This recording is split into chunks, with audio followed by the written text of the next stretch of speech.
Hey guys, what's up? And you are watching Caterpillar Network. In today's video, we are going to make a rooftop for dolls. And so we will be needing a cardboard or cardstock, artificial plants, glue, scissor, um, printable scrapbook paper from a froggy stuff, and computer paper, and of course, glue gun.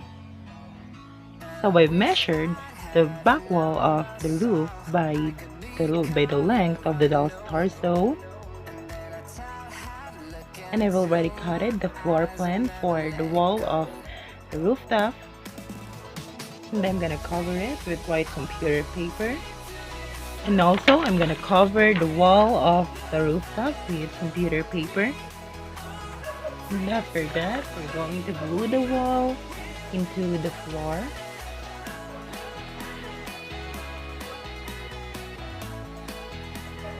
I'm gonna fold the printable in half, and I'm going to cut this out.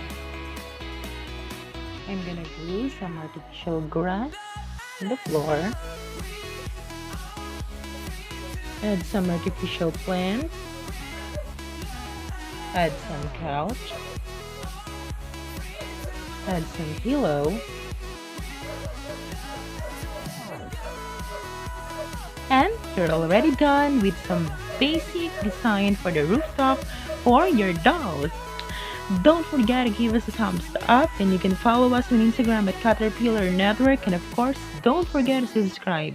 We will see you next time to our next video. Bye guys!